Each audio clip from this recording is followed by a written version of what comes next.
Hopefully, most folks have made it into the platform now. It looks like the number has stopped growing for the time being, so I'll go ahead and jump in. Welcome everyone to our webinar on Executive Order N-4-23 about floodwater capture and groundwater recharge. My name is Kelsey Thompson-Briggs, and I'm an engagement coordinator with the State Water Board's Office of Public Participation. The purpose of today's webinar is to provide information about the executive order, its requirements, resources that are available to support, and to answer questions. The webinar is jointly hosted by the Department of Water Resources, the State Water Resources Control Board, and the Department of Fish and Wildlife. And we also have representatives from the Bureau of Reclamation available to support with any relevant questions on their side. We really appreciate you all taking the time to be here today. Before we get started, I'm going to go through a few logistics about the Teams webinar platform and how to participate. If we can go to the next slide, please. Thank you. We are recording today's webinar, and it will be available for you all to view later. The Teams navigation bar can be found in the upper right-hand corner. If you would like to turn on, looks like maybe people are not hearing my audio. Can people hear me, the participants? Okay, so it sounds like some folks can hear me and others can't. So it looks like a lot of people can't. So if you're not able to hear me, my recommendation would be to try to join audio via phone. And so maybe some of our tech support folks can put those instructions into the chat for you all. And I'm glad that most of you are able to hear me. Thank you. All right, so to continue on with the logistics, if you're looking for the navigation bar, you should see it sort of on the upper right side of your screen. And if you want to turn on live captioning, you can do that by clicking on the More button with those three dots. From there, you can click on Language and Speech, and then you'll be able to see the option for live captioning. We will be taking questions today using the chat function, which you can also find in the navigation bar. And I see many of you already have. Thank you. You'll notice that your microphones are disabled. We have hundreds and growing of people on this call, and so the most efficient way for us to answer as many questions as possible is going to be using that chat. If you are joining us via audio only, rather than through the Teams platform, you can send us your questions via email. So to do that, you would email us at sgmps@water.ca.gov. I'll repeat that. It's sgmps@water.ca.gov. If you're emailing us a question, please include in the subject line what this is about so that we can prioritize that email. So please include that it's about the EO N-4-23 webinar questions. We will have a dedicated question and answer period after our staff presentations, but we do encourage you, if you have a question, to drop it into the chat throughout as you think of it while it's fresh in your mind, and then we'll get to those questions when we reach the Q&A period. So I'm now going to hand it over to Paul Goslin, the Deputy Director of Sustainable Groundwater Management at the Department of Water Resources, who will provide some opening remarks and go through our agenda. Paul? Thank you. Thank you, Kelsey, and thank you to everyone who is joining us here today. We have hundreds of attendees, and I really appreciate your participation and interest in the executive order. I'd first like to acknowledge the horrible flooding situation facing many communities throughout California. Our hearts go out to those impacted. We're committed to assist local emergency response agencies and communities. Our discussion today will focus on the effort to increase flood diversions to reduce flood risk downstream communities. According to flood experts, the flood risk in the Central and Southern Sierra will continue for the next few months. We are continuing to monitor the flood conditions to identify other actions or modifications to existing actions that are necessary. We see this executive order as instrumental for managing through our intense and changing climate, swings between droughts and floods this year. We're going to provide some perspectives on the spring runoff and an overview of the executive order and detailed presentations on the reporting form and mapping resources. We will then transition to a question and answer session to answer as many questions as possible. We will follow up on questions not answered during the webinar And we will recognize that this is a new executive order, and we are listening intently today for how the state agencies can help clarify specific requirements. We expect to have some issues that we may need to follow up with you later.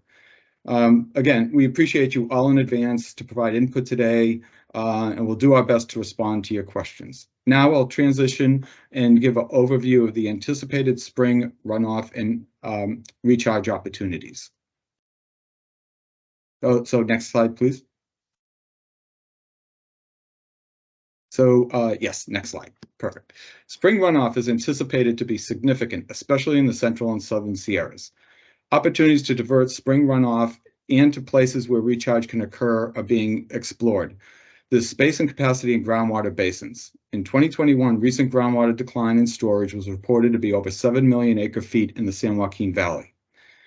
In addition to the executive order, DWR is proactively facilitating targeted outreach to key areas where spring runoff is anticipated to be higher, so that planning and coordination can occur between local groundwater managers who have recharge facilities and irrigation districts working with landowners who can inundate open or working lands, with the on-the-ground reservoir operators who may be making planned reservoir releases in the coming months. Local groundwater managers have the ability to capture excess groundwater off creeks and rivers and divert that water through conveyance to key recharge facilities such as percolation ponds, spreading fields, and onto working agricultural lands in coordination with landowners. This effort builds upon actions taken by the Department, State Board, and CDFW to advance groundwater recharge capacity in light of the rapid advancement of climate change. Next, please.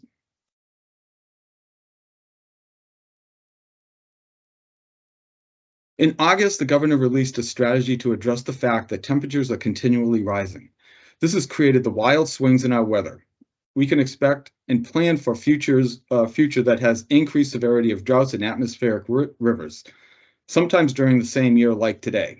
The increased temperatures will create an additional 10% deficit on California's water supply by 2030. The increased capacity to capture water in groundwater basins is a major element of our strategy. Groundwater basins have 8 to 12 times more than the capacity of all surface water reservoirs combined. Many local public agencies, particularly groundwater sustainability agencies, have plans for groundwater recharge projects. The state board has a 180-day and a 5-year streamlined permit process that had been put in place a few years ago. It has been very successful, but we recognize with the advancement of climate change, more can be done and time is of the essence. We have accelerated our groundwater recharge permitting efforts through direct regulatory assistance as outlined in the governor's strategy. Next slide, please. Expediting groundwater recharge builds upon previous executive orders. We've had over 25 agencies take advantage of the CEQA exemption, and many of these agencies have projects funded through state financial assistance. With this public investment of funds to public agencies for recharge, we have a vested interest to make sure that these projects get permitted and online as quickly as possible. By increasing the number of groundwater recharge projects, will provide benefits in future years. In the meantime, we have actions that need to address the current situation and crisis that lies ahead. Next, please. The streamlined groundwater recharge permit process will increase our capacity. We expect to continued advancement of this process. We'll be identifying other actions to streamline the process, but given the historic snowpack in the central and southern Sierra, the anticipated flood risk has had us focus on what can be done for the next few months to address this crisis. The executive order for flood risk reduction diversions is an important action for communities and an opportunity for recharge. I'd like to address one question that has come up about accounting, accrediting for groundwater recharge, or getting credit. The executive order does not create a water right, and you'll hear about that shortly. The credit term is related to basins that have allocation limits to achieve their groundwater sustainability goals. In many instances, the allocation is limiting groundwater pumping, in some cases to about 25% of what growers typically need in a year. There's been interest in getting credit towards their allocation, such as through recharge projects. But again, this does not create that situation. And also there are a number of issues related with crediting under this sort of flood diversion process. It's really uncertain for many flood diversions how much would actually make it into the basin. The geology matters, and recharge takes time in some areas. If the local GSA was given credit for the recharge based on an estimate, they could overestimate and allow more pumping than what's needed, and then bring sort of increase the overdraft in the basin. But it doesn't mean that any of the recharge is not going to be tracked or lost. The groundwater sustainability agencies report annually on change in storage. We've been compiling this information as the local GSAs have been providing to us, and we'll be reporting out each spring the change in storage in basins. And so we can expect next year, through all these efforts, through regular recharge projects, actions through the executive order, in lieu recharge, other actions taken within basins, that we'll see hopefully an aggregate improvement in storage conditions from these various recharge opportunities. And I will also point out, nature is providing an enormous amount of recharge out there if you look across the landscape. Now, as you'll hear later, the executive order does not establish a water right. For those interested in gaining a right to groundwater, water right to groundwater recharge, including flood diversions, we invite you to contact us about the streamlined water right permit process. Again, we'll be evaluating the success of this executive order and others, and looking at other ways and other actions that may be necessary. And so your input on this is enormously important, and we look forward to all your discussion, questions, and comments. Now I'll turn it over to Amanda. Thank you. Sure. Thank you for having us. So I'm going to speak. Amanda Montgomery, Permitting Program Manager for Division of Water Rights, State Water Board. I also have with me Eric Ekdahl, who's our Deputy Director for Division of Water Rights. He will join us during the question and answer. So today I'm going to give an overview on the Executive Order N-4-23, and I would advise folks to pick up and read the Executive Order to get all the details. I'm going to provide a high-level overview to get us all acquainted with it. Next slide. So let's start with an introduction. So the Executive Order was issued on March 10th, 2023, and it lasts until June 1st, 2023. There are many points in the Executive Order discussing the reason for it, but to distill that down, the Executive Order helps restore groundwater levels that are depleted from overreliance and drought, and helps alleviate flood impacts that we're all seeing all around us right now with our atmospheric river events, and the expected snow melt that's going to happen with the record snowfalls we've been having. So what does the Executive Order do?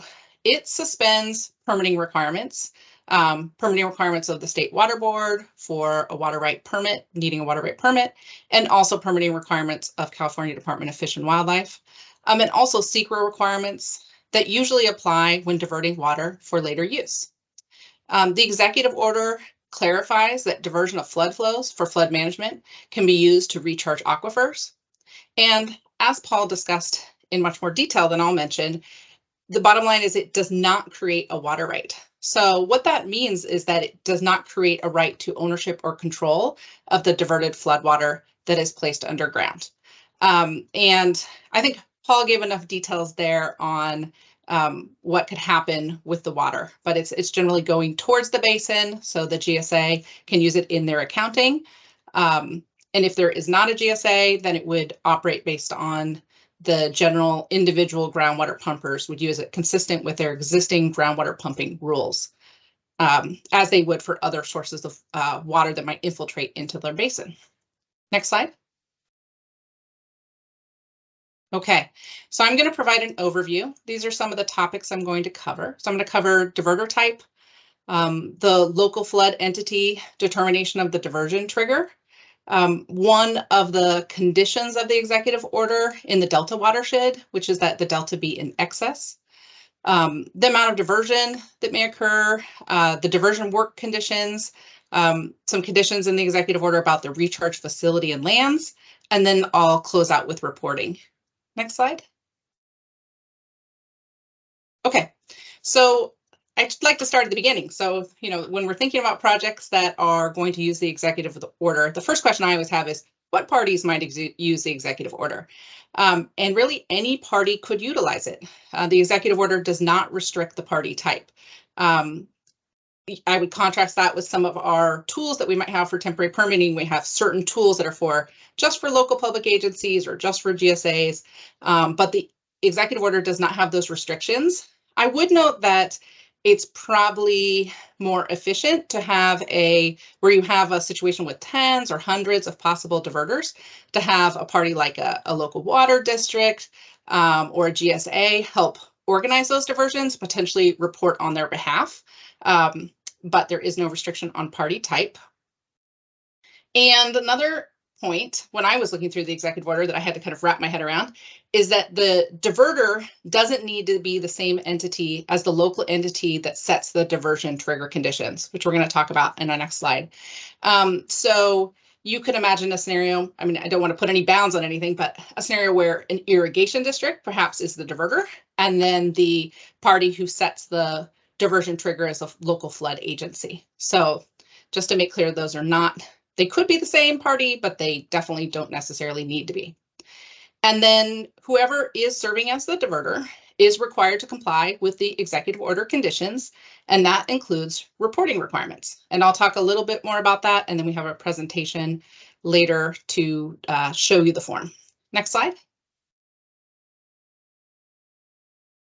Okay, so when diversion can occur. So there's a couple slides on this because I mentioned there's also a condition in the delta, but the overarching determination of when diversion can start and stop during the period of the executive order is determined by the local entity who has authority for flood.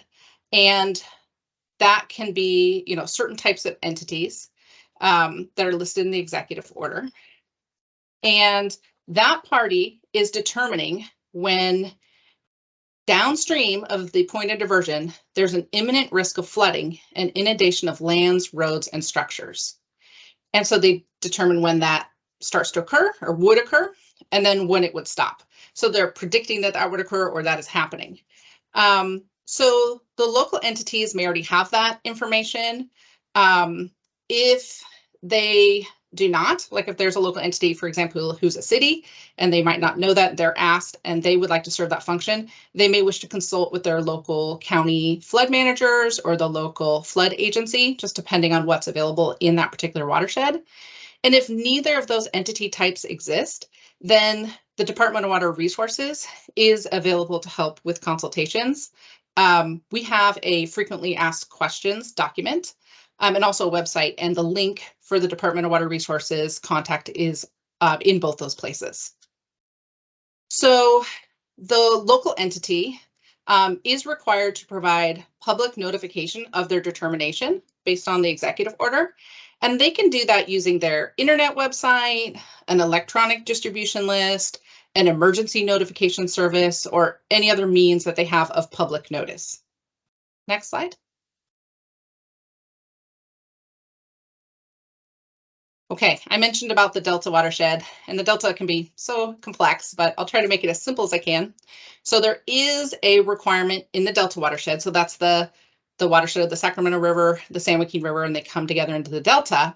So in the Delta, the diverter, in addition to having the local flood entities diversion trigger for starting and stopping, also needs to confirm that the Delta is in what's called excess condition. And a simple summary of excess condition is when the flows exceed the water supply needed to meet the in-basin uses and the State Water Project and the Central Valley Project Delta diversions. So that sounds pretty complex, but I can say it's an easy thing to check. It can be checked online. And I mentioned our frequently asked questions document. In there, we have a web link. And so a party can just go in and check, and it's updated and they can go off that information when they're deciding about diverting. Next slide. Okay, so when you read through the executive order, there's certain conditions, additional conditions that are meant to, reduce the risk of the projects. And I'm going to go through some that are kind of in the category of the diversion work. So, the pumps or how the water is coming out of the water body onto the land. So The first one is kind of an overarching statement of no new construction of permanent infrastructure. So this is executive orders for, several months. It's not meant to create new construction of permanent infrastructure since it's a temporary authorization. Parties can use either their existing infrastructure, which means like existing pumps and canals and things like that. They could also, if they don't have those things, they can have temporary pumps. So they may be able to borrow temporary pumps or rent them, or maybe they just have them on hand. So you can use temporary pumps. When they use temporary pumps, it's the last point on this list, they need to fit that temporary pump with a simple fish screen to minimize the impacts to salmon and other aquatic life. They don't need to do that if they're using existing infrastructure. And then another point from the executive order is to use existing recharge locations where available. So there is a lot of existing percolation ponds and other features that have been put in place for recharge. And if they exist, that's a great place to conduct the activity. Next slide. Okay, so another part of the executive order is talking about the types of lands that can be inundated. I think of those as kind of the recharge lands. So kind of connecting to my last point, parties can use existing recharge basins. If you have them, that's a great option. Another type of area that's used for recharge as far as lands, it's very common over the last 5-10 years, probably historically also very common, is what's called on-farm recharge. And so here I put eligible active agricultural lands. I'm going to talk in a moment about some of the restrictions on the agricultural lands. And so if they meet the restrictions of the executive order, you can use it for on-farm recharge.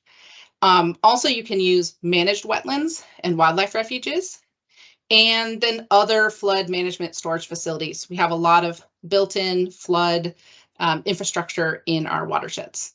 Next slide.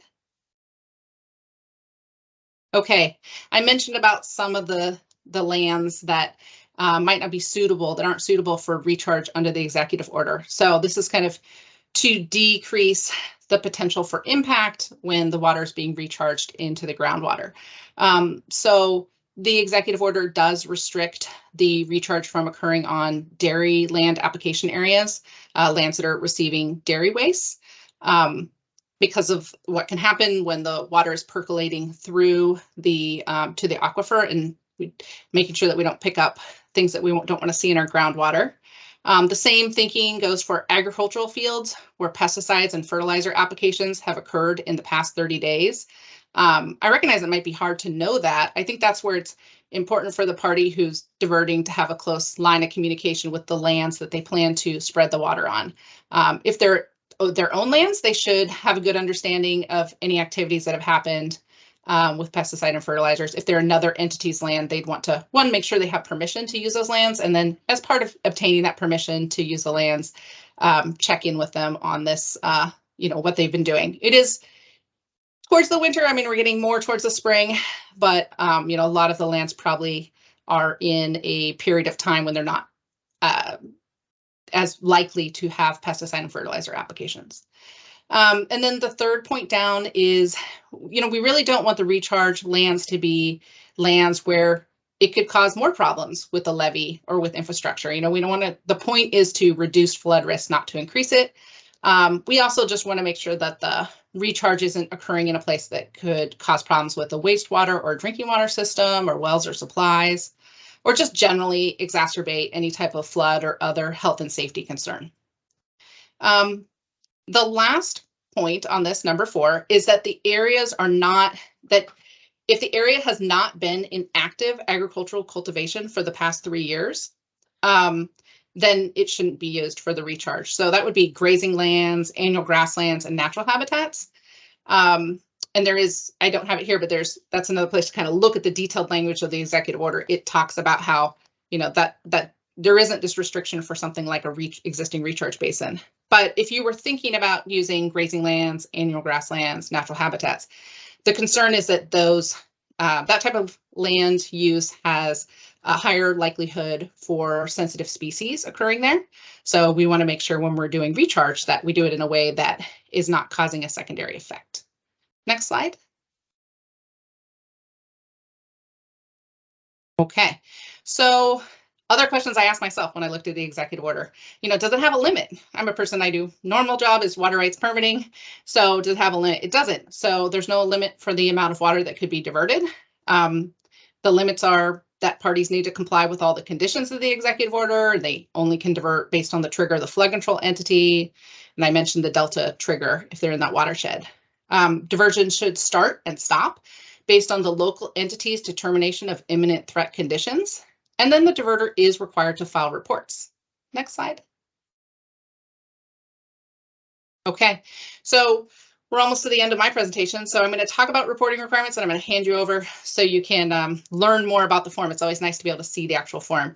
From the executive order, to summarize what's in there, there's 2 reports that are to be provided to 2 entities. So they're provided to the State Water Board, and they're also provided to any local applicable groundwater sustainability agency for the basin. So there might be more than one. If a party, say a district is diverting and covers an area that maybe is covered by 2 GSAs, they might have to notify 2 of them, or they might be just down to 1, but they do need to let their GSA know. And the preliminary report is due within 14 days of starting diversion. So if you did happen to start when the executive order kicked off on March 10th, your date's coming up. And then the final report, all final reports are due by June 15th, 2023. So that's about 15 days after the executive order ends.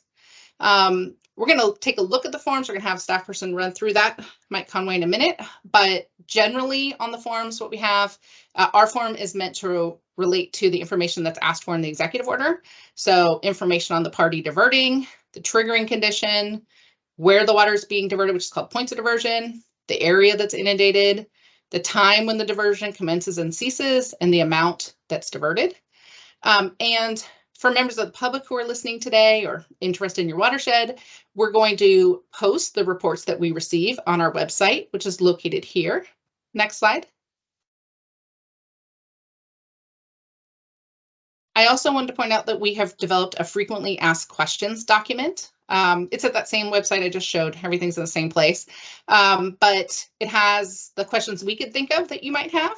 Today, we're going to hear more questions, and so we do look at this frequently asked question document as an adaptive document. We'll add more questions over time, but this is what we came up with at this point. Hopefully, it answers some things that I may have not covered in my talk that you might think of, but we'll also have an opportunity today to answer questions. But the executive or the frequently asked questions is available. Next slide. Okay, and then I keep repeating this website, but I have it listed here. We'll also have it in the chat. That website has the frequently asked questions, the reporting form template, and then the posting of reporting forms received. And more information to come as we work through the executive order, learn more about it, learn more about what you might need to help implement it successfully. Next slide. Okay, with that, I'm going to hand it over to Mike Conway, also with the State Water Board, Senior Engineering Geologist. Mike, take it away. Thank you, Amanda. Good afternoon, everyone. My name is Mike Conway, and I lead the Recharge and Major Projects Permitting Unit within the Board's Division of Water Rights. As Amanda mentioned, we created a new webpage for all things related to this executive order. So we're trying to have a central source where people can go and find resources to help them fill out the reporting form, to find the executive order itself, and other things. Next slide, please. So those using the executive order are required to fill out a report with us, the Water Board, and here is where you'll find what you need. On this webpage, you'll find links to the reporting form template shown here with the green arrows. Here you will also find links to the executive order, a link about what we think might be frequently asked questions, as Amanda just described, and also a link to some mapping tools provided by the Department of Water Resources. I want to note that the reporting form template is in Excel, so when you click on either of those links, it's going to prompt a download, and then you will have that Excel file to fill out yourself. Also, if you can't find your way to this page, through one of these links provided here. You can always remember that you can find this through the Division of Water Rights website, and it's listed under our announcements section. So you can kind of find your way here organically if you need to. Next slide, please. So now I'd like to walk you through the form. We developed this form using our interpretation of the executive order. Again, as you read through it, you may read things a little bit differently, but we did our best to put those terms into what we believe needs to be in the report. So this is what we have. So I'm just going to walk through all the sections here and kind of reiterate some of the needs of this report in my own words where necessary. So this first section is asking about whether this is an initial report or a final report. The executive order requires both an initial and a final report, so this form will serve both purposes. And also we need you to provide the date the report was prepared. The second item here, Amanda alluded to this, but we see a very likely distinction between perhaps the diverter and then the entity identifying the risks. So here under number 2, what we're looking for is information about the diverter, the entity actually performing the diversions. And then here under 3, we're seeking information about the local entity, which the executive order describes as being a flood control agency, a city, or a county. So we want you to list that entity if applicable. And then we also have a section here where we want you to describe the imminent downstream risks associated with the flooding activities. So in other words, what are the risks associated with not diverting? Flooded roads, risks to motorists, risks to structures. So if we didn't take this water out, what would happen? Next slide, please. Okay. Continuing here with information about the entity identifying the risks, we ask about the public notice. So here we'd like you to list where the entity provided a public notice, be it on email or on a website or some other means of notification. Now we get to number 4, and we ask for an estimate of the volume diverted. So here you will do your best to estimate a volume in acre feet.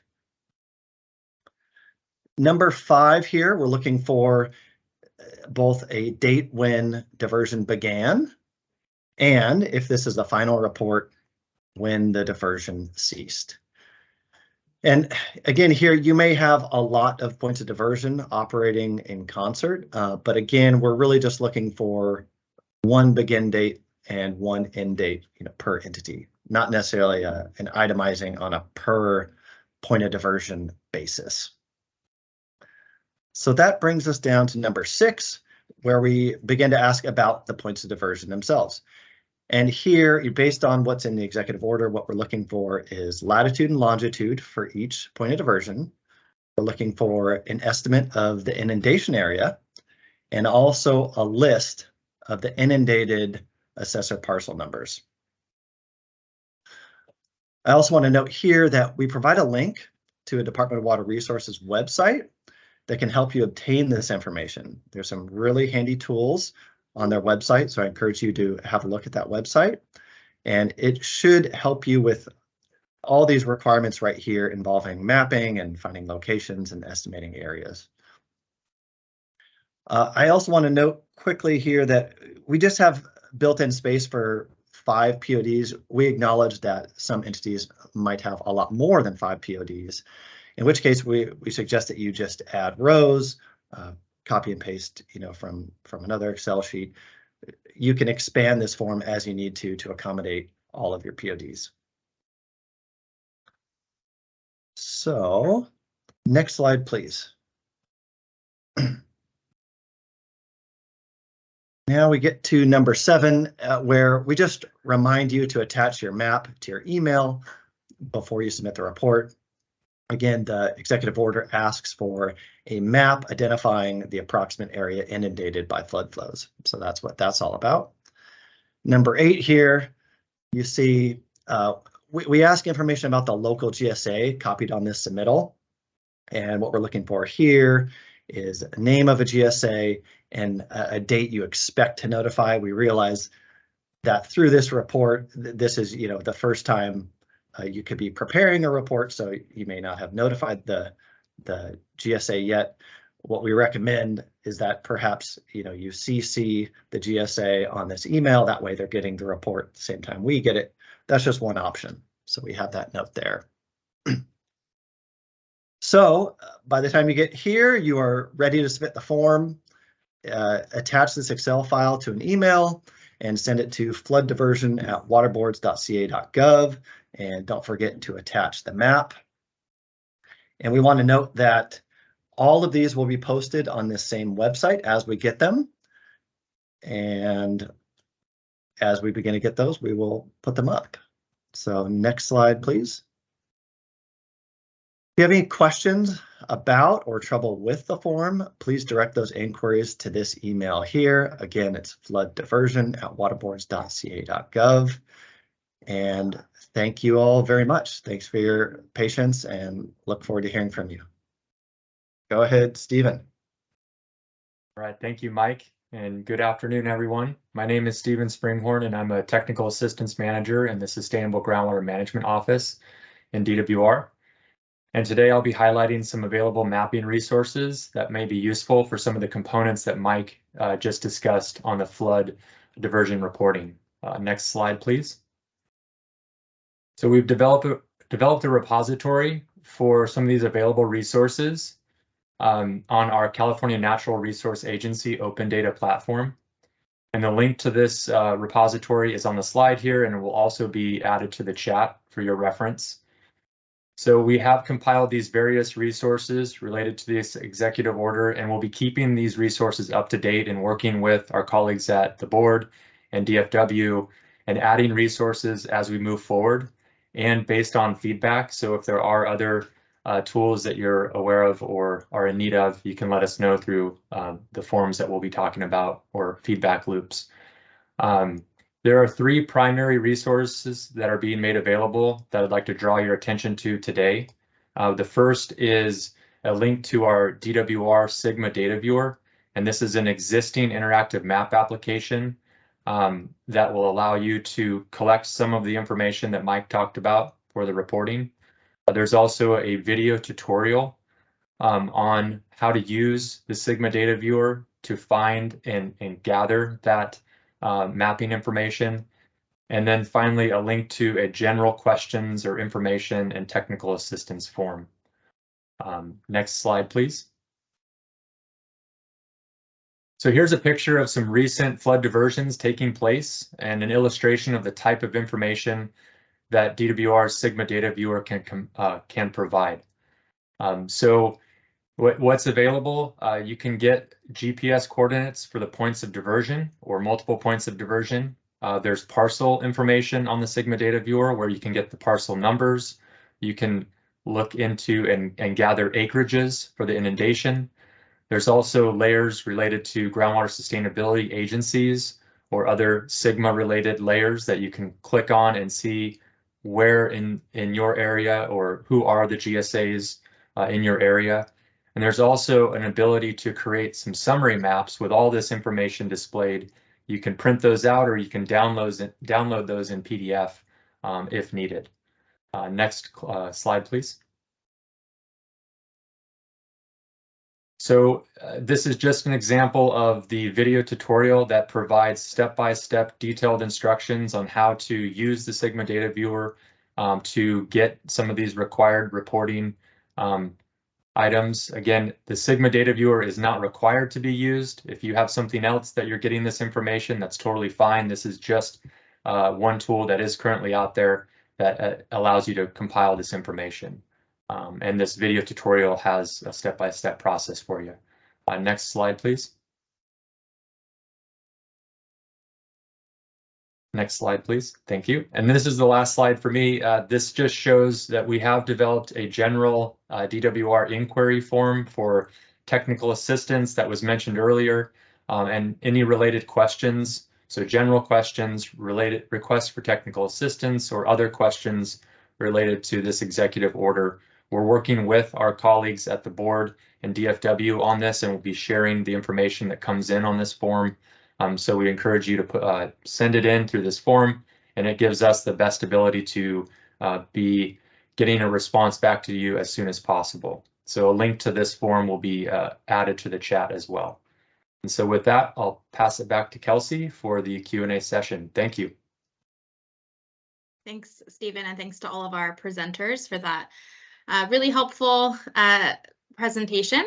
So yes, we're going to kick off our questions and answers. I know that there are a lot of questions flowing in, and we also have some questions that were submitted to us prior to the presentation as well that we're going to try to cover too. As a reminder, we will be taking questions through chat. And if you are calling in and don't have access to the chat, you can email questions to us at sgmps@water.ca.gov. So that's sgmps@water.ca.gov. I'll be reading questions as much as possible in the order that they were received. We do have some questions that may be really unique to certain circumstances that we might need more context that we won't be able to cover today. And because of the hundreds of people on the call, which is great, we love a good turnout, we may not get to every single question. But as Amanda referenced, we are seeing our FAQ document as a work in progress, and we'll continue to update that as we learn where people are confused. And so all of your questions are being noted, even if we're not able to get to them today. All right, so the first question I think we touched on, but it's an important one to clarify. So we got this question from a couple of different folks. Does a recharge project proponent gain water rights or some other kind of credit over recharged groundwater? I think Paul and Amanda both spoke on this. Paul, do you want to start? I'll give the short answer is no, and then Amanda can lay in the details. Amanda. Okay, so sure, happy to. Paul was so short. So no, it doesn't. And one thing I would note is that we do have this in our frequently asked questions. So it was a question that we anticipated. The executive order is basically waiving the need for a water right. I understand. I was looking through some of the other questions, and there was a question about, couldn't we do this without a water right already? We do have a fact sheet that we've had since about 2008 talking about flood diversions and water rights permitting. And there are situations where parties have been diverting historically to alleviate flood concerns, where they're not trying to put that water to later use. It is a fairly complex matter because of the fact that most water that goes into groundwater aquifers is eventually used, even if it's used for in situ purposes, such as raising the level of the aquifer for domestic wells so they're not stranded, or helping with water quality, or other types of helping with subsidence. So it's a complex matter. The executive order makes it simple. We just, during the period of the executive order, the need for a water right permit, that gray area is clarified. The executive order just waives the need for a water right. And so during that period of time, because a water right is not issued, the party does not maintain control over the water like they would if they had a water right permit. They're not able to say that they've stored surface water in a groundwater basin and then they pull it back out. So there was another question about kind of like, what's the leave behind? Well, there isn't a leave behind because that's not what's happening here. It isn't a water right. The party's not maintaining control. It is going into the aquifer. The Groundwater Sustainability Agency, if there is one, is doing their own accounting of what's in their aquifer, as Paul talked about. And so they are able to account for the water in that way, as a Groundwater Sustainability Agency does on the overall totality of the basin.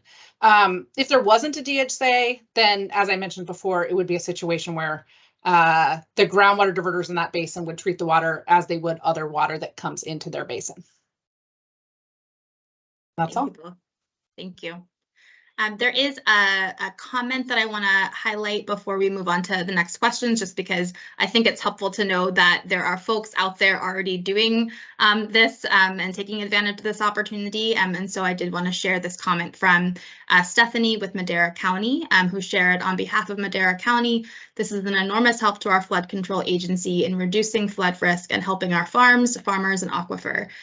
Thank you for your work on this. So just for those that are still trying to work through the details, it's always nice to know that it can happen, even if you're still trying to make sense of it. So thank you for sharing that.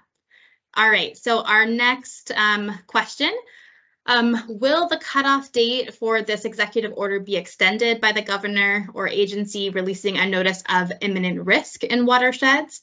And it references that in paragraphs 3B and 3C, they're curious how imminent risk is determined. Is it when gauge hits monitor flood danger stage, or is it left to the flood control agency to determine? So this is Amanda, and do you want me to weigh in, Paul? I'll throw it in there and you can follow me up. I was just gonna answer the first part and then kick it to you. And so, I mean, the end date on this executive order is June 1st, and I think we've growingly started to recognize that this imminent flood risk is probably going to extend far beyond that. And as you've seen over the years with drought executive orders and others, they've been updated, amended, and refined. And we've been tasked on the previous executive order, the three agencies, to evaluate the executive order and come back with recommendations by the end of April. So all of this is going to be something we're going to continue to evaluate. If the need arises that this needs to be extended or modified, or other actions, we're going to be considering all that. Great, thank you both. Okay, and I'll throw in on the imminent risk question, which I was so excited to answer. I just was ready to go. Sorry. But so with imminent risk, the way that the executive order is written is it really is the decision of the local entity, either the local or regional flood entity, the county, or the city. And so they are making that determination. They are publicly noticing it, for example, posting on their website, and then the diverter is obtaining that information from their public noticing to determine when they start and when they stop. It's not the diverter themselves who are making that determination. And even in our form, which we were showing where we were saying, tell us, what this imminent risk is, what a diverter is doing is really just copying what the entity has posted publicly. They are not like doing their own research on that. So. Helpful clarification, thank you. How will entities diverting water under the executive order know if their efforts to recharge will meet the requirements that water is not diverted to and will not be applied to an agricultural field where pesticides or fertilizer application has occurred in the prior 30 days? Amanda, I didn't mention that in my talk, so I really think the best way to deal with that is for the diverter, if it's not themselves, to communicate with the party whose land they're going to be using. As I mentioned, they're going to need to reach out to that party anyway. You don't want to use somebody's land without permission. And when they have that conversation about using their land, they can check with them about their practices. The owner or the operator of the agricultural land is going to have the most knowledge of what they've been doing. And, hopefully, as the season goes on, it's maybe more likely they might have used something, but as you're at the beginning of agricultural seasons, it's probably less likely that they have. And so parties will have more lands that they have opportunities with that. And if I can recall, there was another question in the chat about certain pesticides that have labeling limits on irrigation and water flow that may extend beyond 30 days. And I think, the pesticide label is a law, so you have to follow the labeling. And so I think that gets back to Amanda's point about working with the landowners, understanding what practices they've had, and they should know what applications they've put on that may have limits that could alter how the recharge diversions go. Thanks. All right. How is the Water Board supposed to use their existing enforcement authorities to ensure the diversions of flood flows for groundwater recharge are given? I think it's saying to ensure that the diversions of flood flows are used for groundwater recharge, given the limited and delayed info diverters must provide. So this is Amanda. So I would say, on one hand, we're asking for reporting for what's in the executive order. So that's what we'll have in-house for us. We do have, and this is mentioned in our frequently asked questions, the California EPA has a complaint portal. So if there's a member of the public that becomes aware of a party, that a diverter that is not operating in compliance with the executive order, they can raise that matter to our complaint portal. And the board would also, and the other agencies that are involved, would use our existing authorities to the degree that we become aware of something. And we do encourage all parties to comply with the executive order conditions. Awesome.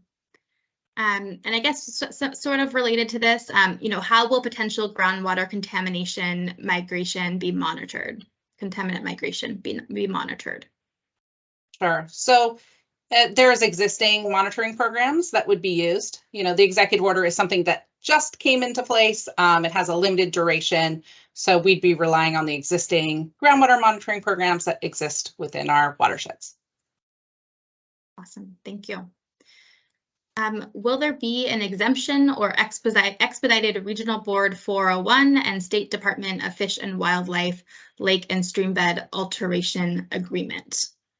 So I will answer just the first part, which is the 401, and then I'm going to hand it over to Josh for the rest of it. So 401, because it's within the state board family, I would say that the executive order does not speak to the 401 agreements, so it's not within its scope.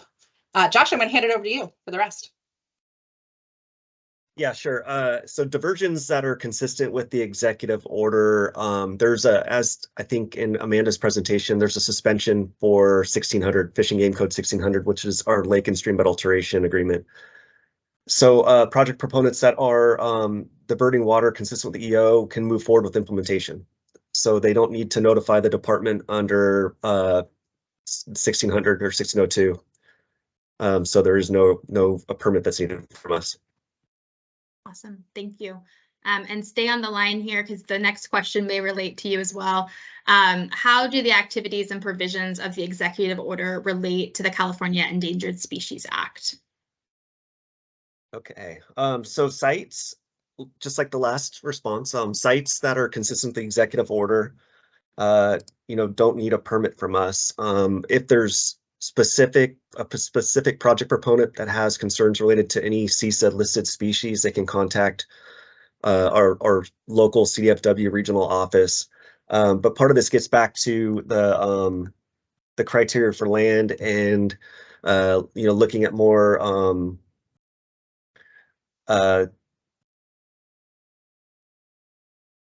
applying this floodwaters to more disturbed lands, which help protect against inundation of species not adapted to flood conditions. So what we tried to attempt to do in our conversations was focus on areas where we would have less risk. The other part that's in the executive order, there's not the CISA component necessarily, is managed wetlands. And I think that was also in the presentation. Thank you. All right, so the next question is about pesticides, which we touched a little bit on earlier, but when allowing recharge on agricultural fields, how are the Department of Pesticide Regulations pesticides in groundwater protection areas regulations or pesticide label irrigation water application restrictions being considered?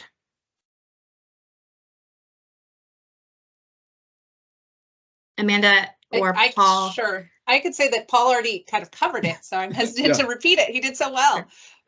But it is up to the land that the water would be applied to for the party who's going to apply water to that land to check with that landowner and find out what they were using and make sure that they understand any restrictions. And then any overarching requirements of the Department of Pesticide Regulation regarding groundwater protection areas or other requirements, all existing law and requirements remain in place other than where they're explicitly waived in the executive order. So the executive order does not waive those components of law that are administered by the Department of Pesticide Regulation. Great. Nice and clear. Thank you so much. All right, so with regards to screening criteria, what constitutes a simple screen that's necessary on a temporary pump intake? there more clarification that would be helpful on what a simple screen is? Sure.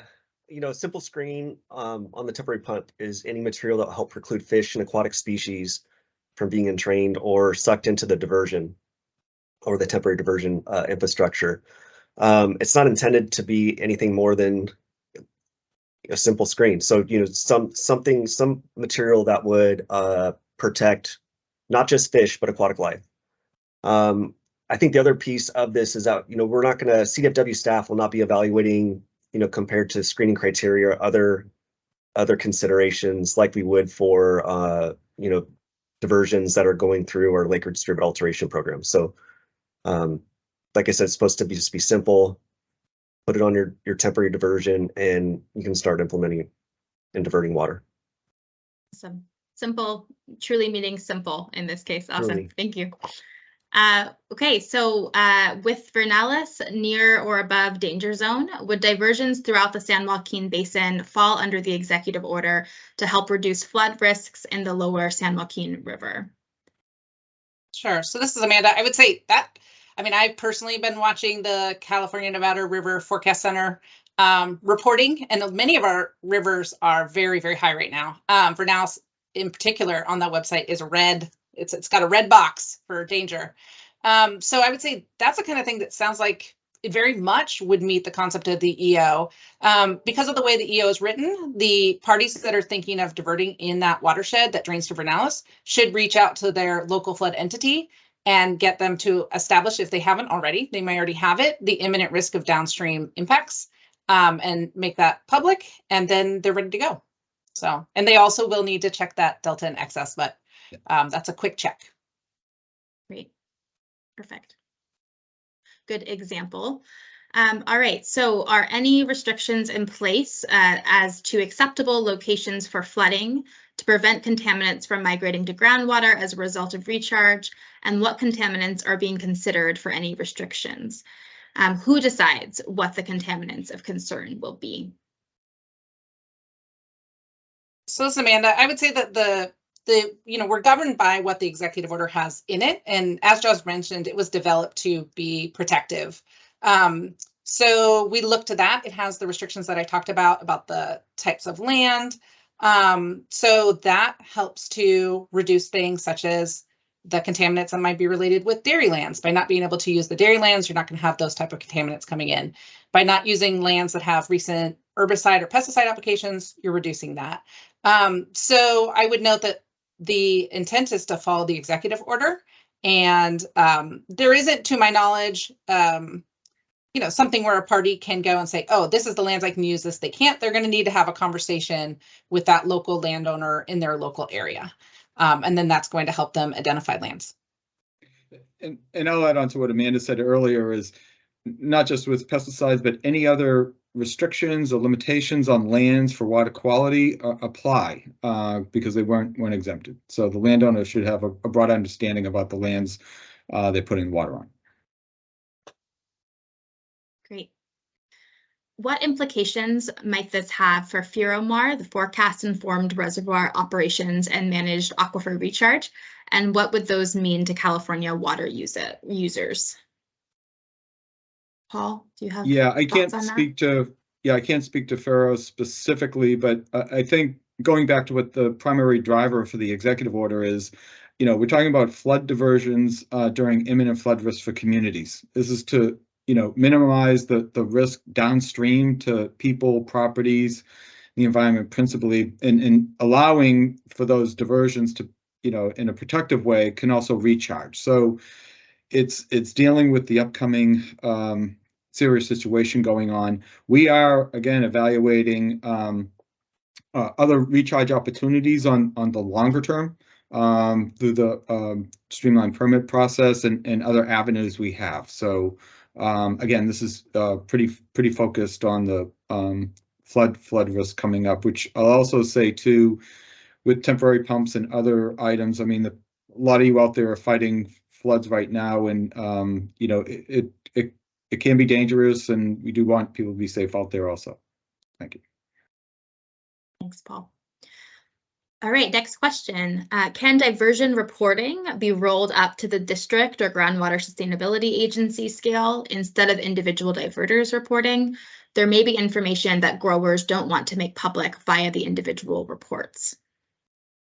Okay, so this is Amanda, and I mentioned this in my presentation, but we do envision that a district or GSA may be the reporter to us on the behalf of many potential diverters. So they're basically coordinating. There is a requirement that each point of diversion, so each pump, that be identified. And there's also requirements to identify the APNs, or the parcel numbers of the lands that are inundated. So there's not an ability to kind of like, in having another entity report for you, not have it be known where you diverted and where the water was placed. But it is much more efficient, likely, for a group of diverters to ask their district, their local district, or their GSA to report on their behalf. The reporting is fairly simple in that regard. And it's common for us to, like in my other hat of doing water rights permitting, to have a district have many pumps that are, run by individuals that are parts of their authorization. So that's the kind of a parallel concept here. I would note, when Mike Conway went over the form, you noticed that we used Excel, and you might have thought, well, why didn't you use a PDF? We used Excel explicitly because we wanted people to put in as many points of diversion as they needed. And we were envisioning that kind of umbrella concept of an entity reporting on behalf of many parties. So they could have 5, they could have 10, they could have 40. It just depends on what makes sense with their entity area and what they'd like to cover. That's all I have. Thank you. This is Eric Ekdahl. I wanted to jump in quickly and add a little bit more in context about why we're asking for the reporting. It's not just a case of, the government trying to track and manage every single drop of water, but we know that there's a ton of interest and need for recharge, but we don't have a very good handle on the scope and scale of where it could occur, or who's interested in doing it. And so getting this just very basic type of information is actually going to be really helpful for us as we look and plan it, and how we manage infrastructure, how we manage funding, how we do kind of the long-term resilience planning that have been identified in the water supply strategy and the water resilience portfolio going forward. So it is really helpful. We're trying to do it in as light of a touch as possible, but it still is meaningful. That's all. Thanks, Eric. I think that the next question gets to kind of that longer term view as well. Next question is, how will eventual pumping of the recharged flood flows be reported? Who will manage that accounting, and must this reporting be linked to a specific beneficial use? Yeah, so this is Amanda. We touched on some of this before. So the executive order does have like a preliminary or initial report that is filed within the first 14 days, and then a final report. So that's how the pumping is reported. And then who will manage the accounting? So we also talked about that several times. This concept that it's not a water right. The party who diverts is not maintaining control of it. The managing of accounting, if there's a groundwater sustainability agency, a GSA, they're managing overall accounting of their basin. Right. And so this water is just folding into that overall accounting. And does it have to be linked to a specific beneficial use? The executive order does not have that. I mean, water should be beneficially used just because it's a limited resource for all of us. But the executive order does not link it to a specific use. Yeah, and almost thinking about that, this is groundwater that's ending up in the basin that nature provides. This is not a stored surface water.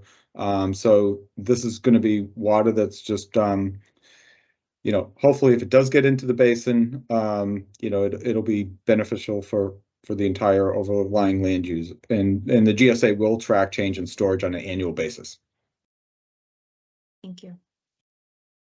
Okay, so the next question, someone is curious about how to gain access to waterways not on our own land and capture that water for recharge.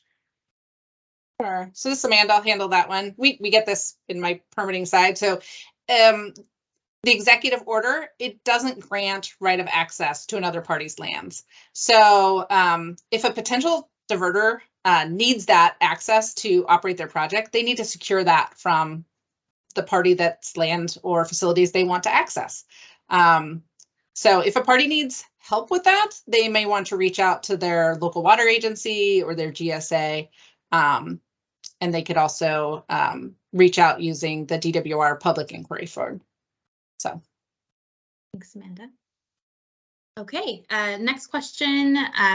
This is, I think, hopefully a quick clarification. Does the prohibition of land where pesticides or fertilizers were used apply to organics as well?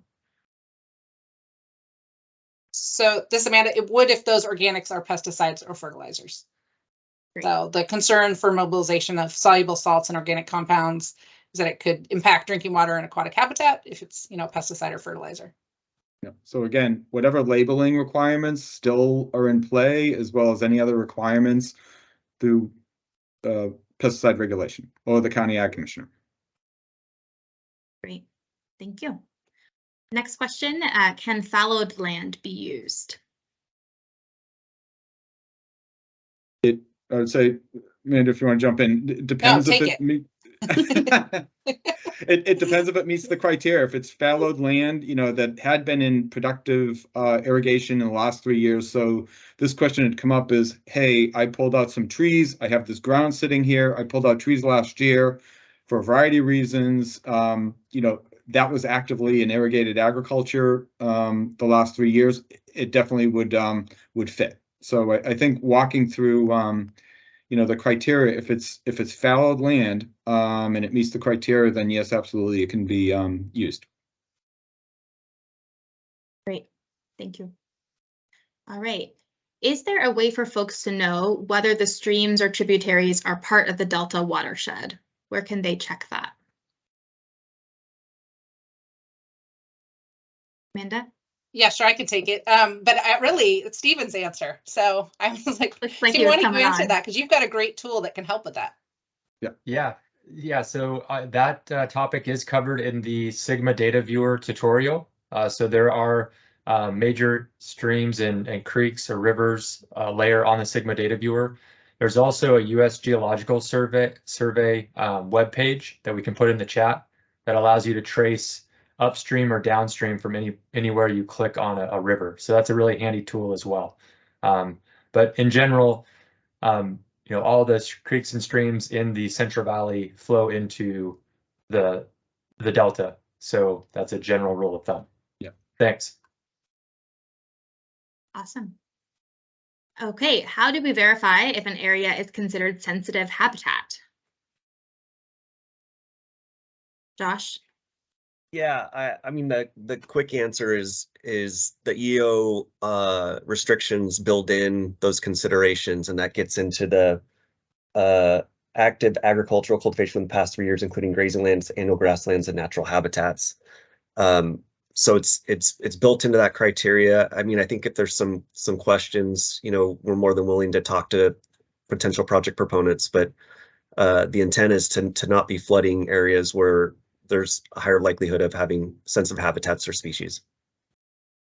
Great, thank you. The next question is specific to the reporting form. What person should be in the name category? Should it be the general manager or can it be someone lower in the organization? Sure, so this is Amanda. So if a district is filling it out, usually we'd recommend that it be the general manager's name. If that's not possible, they could have the next person down on the list. Then if it's a landowner, like if we have a situation where an entity isn't kind of representing many people, then they would have their name there. Great, thank you. Another question about the form, would impacted water quality be a risk factor to list on the diversion form?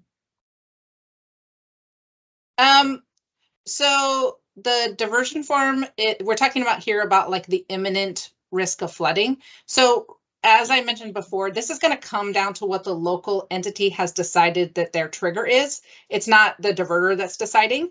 So if a local entity is asking that because they're trying to decide, it's really the powers in their control about what they think that imminent risk of downstream flooding is or inundation.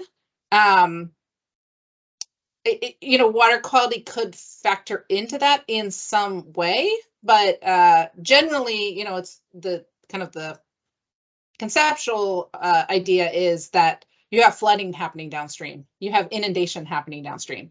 So, you know, many of our processes are complex and there can kind of be secondary effects. And so if that local entity decides that water quality is tied up in that somehow, they can mention it, but it's really tied to the flood risk and flood impact. Thank you. And then a question about the timeline and the deadline related to the form. So can the State Water Board provide an extension for submittal of the preliminary diversion form? Otherwise, the reports are due tomorrow, the 24th of March, for those entities that diverted beginning March 10th. Many diverters may find it difficult to submit by the end of day tomorrow. We totally understand that. And we just urge people to get them in as soon as possible and moving forward to be consistent with the executive order. But we, you know, we didn't have the form up until yesterday. It took us a few days to get it together. And so we're going to be lenient on those, you know, the next couple days are going to be, you know, it's going to take them a little bit to get it in. But then moving forward, please be consistent and meet the timeline. Thank you. Thank you. All right, the next question is wondering about any required federal permits, any connection about to federal permits that we should speak on.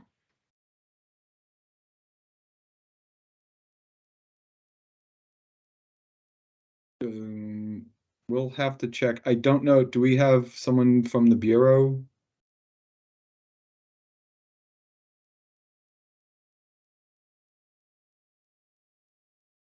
I think we were going to have Adam. Adam, are you around? Do you have any thoughts on that? You may have to get back on that question. And if your question is any more specific. Oh. Sorry, this is Eric Ekdahl. Hey, again, not speaking for the federal, you know, government or the Bureau specifically, but kind of like the pesticides approach, where there are other laws and requirements and regulations, those still apply. And so if there is an overarching kind of federal requirement or federal permit that you have to comply with, you still have to comply with. The executive order is only specific to state law, and even in that context, even is focused pretty narrowly on a couple areas of state law. So federal requirements would still apply. But again, if there's questions, please reach out. Great, thank you. And I think Adam was maybe trying to get on mic. Did you have anything to add, Adam? Were you able to get mic access?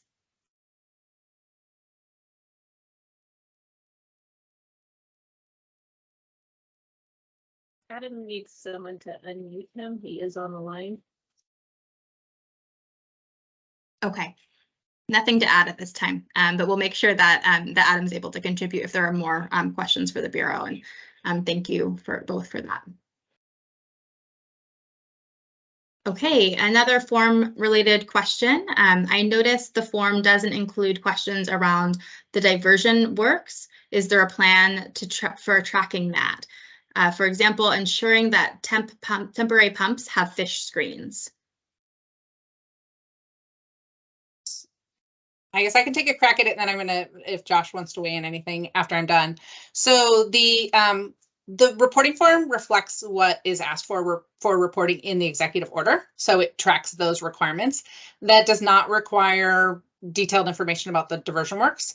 We do require, as from the executive order, the existing points of diversion. So it tells us where the water is being diverted and the areas that are inundated. As far as like it isn't necessarily that we're planning specific inspections related to the executive order. However, as I mentioned, if there's a party becomes aware of an entity that is not operating consistent with the executive order, they can raise that to our concern using our complaints portal. And that link is in our frequently asked questions document. Josh, do you want to tackle the part about the fish screens? Yeah, you know, part of the overall construct for us in ensuring that these projects can move forward, you know, pretty much expeditiously was building in that screen for a temporary pump. And it's a simple screen, so we're not envisioning, like I said before, you us going out and looking at screening criteria and seeing how it is. So, the intent is that if you're going to divert consistent with the executive order, that you're gonna follow the requirements that are in the executive order. I think our mechanism will be similar to what Amanda's brought up, is that, if we got, a complaint through CalTIP or something else, that we may have regional staff investigate that. But we're trying to have some level of protection for aquatic life while, making it reasonable for you all to get temporary pumps out there and deal with what's coming. Great, thank you. Okay, next question. Are there any opportunities for local flood control districts to obtain some streamlining on permitting and CEQA requirements for facilitating passive recharge in existing basins, such as sediment and vegetation removal? Paul, do you have a thought on that? Yeah. Could you repeat it again? Of course. Are there any opportunities? No worries. Are there any opportunities for local flood control districts to obtain some streamlining on permitting and CEQA requirements for facilitating passive recharge in existing basins, such as sediment and vegetation removal? Yeah, I think this is something I think we'll explore with the board and Fish and Wildlife on other streamlining opportunities. So I think this is something we can maybe, if they want to follow up with us, we could sit down and go over what where they see some barriers, and we can identify maybe some streamlining opportunities. This is something we're continuously looking at under the existing streamlining efforts to look at other opportunities to keep, advancing the ball down the field on recharge. Amanda, do you have any thoughts on that? No, I would just say that aside from this executive order, my other hat and Mike Conway's other hat is permitting for water rights. So, we're happy to work with people moving forward who decide that they, after the executive order is done, or even if they're during their executive order, if there's parties that decide that they want to pursue that permitting, they can talk with us. We're happy to hear from them. Great, thank you so much. Okay, so next question is about funding. It says, who would fund the maintenance to tender the dike system to retain the floodwaters, to percolate and funds for diesel costs to and from the dikes? Is this a responsibility of the GWA? I think the funding for diversions and any related things is going to have to be borne by the agencies, the landowners, the people down there. I don't know emergency funds or FEMA funds after the fact on what costs are associated would be related to this, but there's no state funds, there's no state program to do this. So this is, again, just trying to streamline local efforts to get diversions off in imminent flood risk areas, and also make it easier for people to also maybe do some recharge and reporting out of it. So, but there's no funding associated with this. Okay, great. And I think the next question is about other grants that may be out there as well. So are you aware of supplemental grants available to agriculture operations to convert their land for flood MAR that can be used to incentivize participation in the program? Yeah, there's a number of programs related to SGMA implementation. We just issued grants for land flex dealing with drought fallowing, and then the Department of Conservation is going into their second year of the multi-benefit land repurposing program, and that could present, and I believe they have a solicitation out. I may be wrong, but those programs are intended for the long-term repurposing of ag lands that may be lost due to SGMA implementation just because of groundwater availability. And there were a number of grants issued to some basins last year. And so I think as part of their local decisions on looking at how to best repurpose lands, recharge basins and other things are opportunities that are under consideration, as well as others. But that's going to be community driven. Great, thank you. Okay, next question asks, not all conveyance facilities, for example, canals, flood control channels, or even intermittent streams have salmon or other fish of concern. Are screens limited only to mainstream rivers? Thoughts on that, Josh?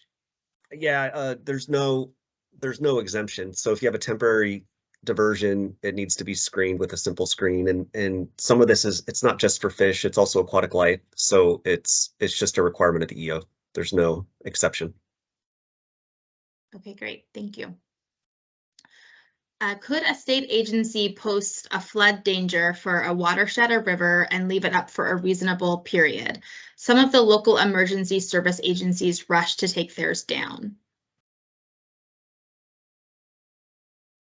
Yeah, I think the purpose of this EO is to address imminent flood risk, and that's really driven in most cases by the local flood agency or county or city.